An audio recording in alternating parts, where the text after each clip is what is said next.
So good morning mga guys. Meron tayong request video ni Lizzie Ann regarding dito sa ating inverter chest freezer. So sabi niya gagawa daw ako ng demo, Tagalog demo tungkol dito sa ating freezer. Kasi nung napanood niya yung YouTube shorts natin, ano lang yun, short video lang yun. Pagbili natin dito ng freezer na to, nagpapa-demo din tayo. So ganito guys, simulan na natin. So naka-indicate dito sa energy saving up to 30% of energy consumption. So ibig sabihin, sabi ng doon, yung ahente, siya, halimbawa, yung kung karaniwang freezer lang yung gamit natin, yung hindi inverter. So halimbawa, ang konsumo nun, halimbawa 100 yung bill monthly. So pag inverter yung gamit yo, magiging halimbawa 70 pesos na lang. So ganito, ganon yung computation. So ngayon, meron tayong dito, 5 cubic to na freezer. So itong naka-indicate dito, environment friendly. Tapos LED display, ito naka-LED display siya. So ang settings natin ngayon is 10 degrees. So meron siyang LED light. Ito pagbukas niya, automatic mag-iilaw. So dito naman sa sa functions niya, meron siyang convertible to 5 different modes. So yan. So yung pinaka mababa, yung soft press. Yan, ito 5 degrees up to 7 degrees. So ito yung kumbaga yung chill na halimbawa mga prutas yung ilagay natin, mga gulay. Yan, pwede ilagay dito. So itong deep freeze mode, yung 12 to 24, na to, kumbaga paano na siya,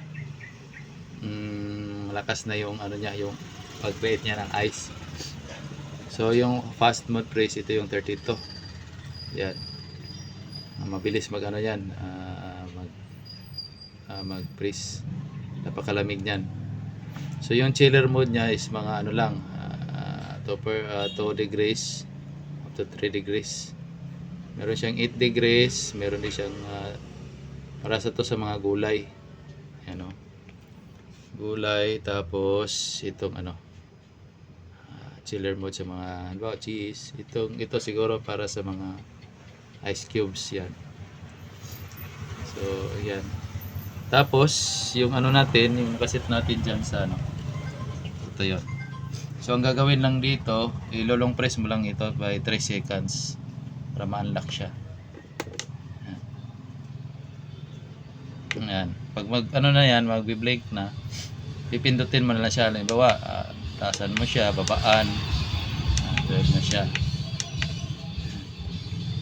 Tapos kung halimbawa, babaan mo siya uli, pabalik. So yan, ka-settings na yan sa 10. So hayaan mo lang siya, ihinto yung pagbi-blink niya. Yan, naka-settings na yan din sa 10. Kung saan mo siya iniwan na naka-blink, kung anong degrees yun, doon siya maghihinto, doon siya mag-stop. So inverter pala to mga guys, yan, inverter yan. Tapos yung nilagay kasi natin dito is yung ginamit ko dito, ang nilagay ko dito sa sa loob is ice candy. Kasi meron tayong mga ice candy dito, iba't ibang flavor yung negosyo natin. Yan, meron tayong ubi dito. Ito konti na lang kasi nagde-deliver tayo sa meron tayong sinusupply tindahan ng ice candy. Mabilis maubos kasi mainit dito sa amin ngayon sa Mindanao.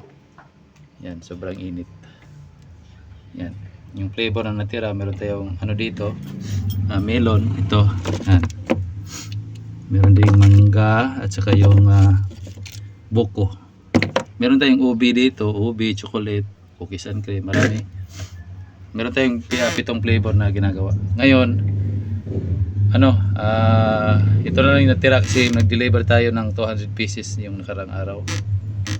So gagawa na naman tayo ulit.